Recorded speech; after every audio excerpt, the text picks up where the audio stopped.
छोड़ दिया, उसको भाजपा के नेताओं को घर को बुलाना छोड़ दिया और साथ को भी पूरी बुलाना छोड़ दिया।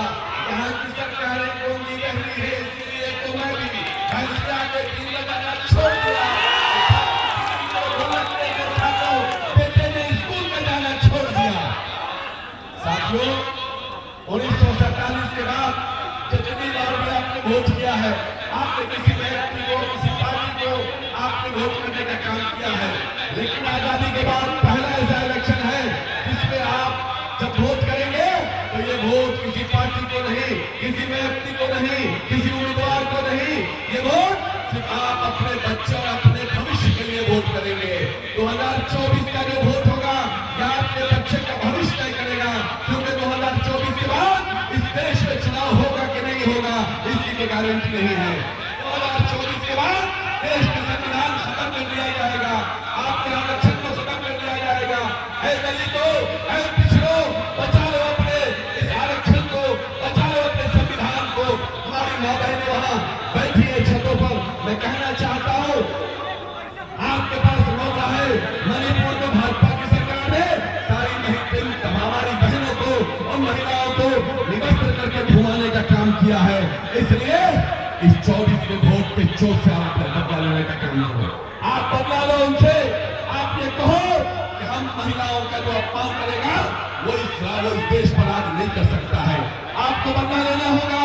भाजपा नेता कुलदीप सिंह का जिसने दलित महिला का बलात्कार करने का काम किया, उसके घरों को चलाने का काम किया।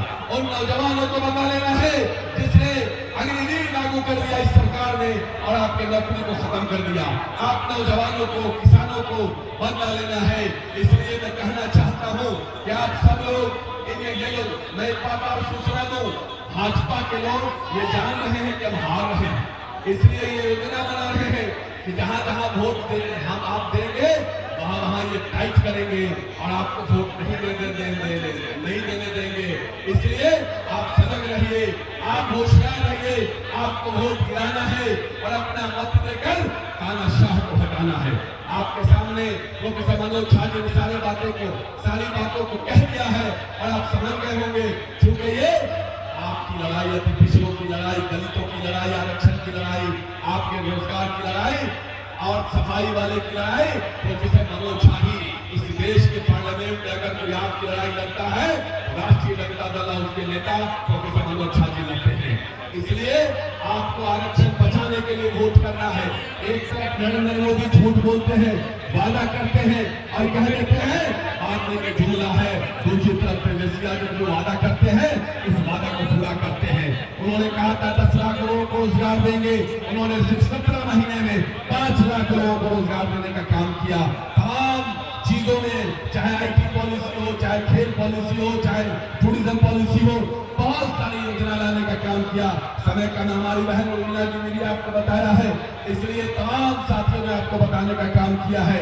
मैं सिर्फ इतना ही कहूंगा कि जगदेव, बाबू जगदेव की शहादत को याद रखना, जननायक कर्पूरी ठाकुर के संघर्ष को याद रखना, जननायक लालू प्रसाद यादव जी के संघर्ष को याद रखना। एक बात याद रखना, लालू प्रसाद यादव जी ने अपनी किडनी को बदलवा दिया लेकिन विचारधारा नहीं बदला।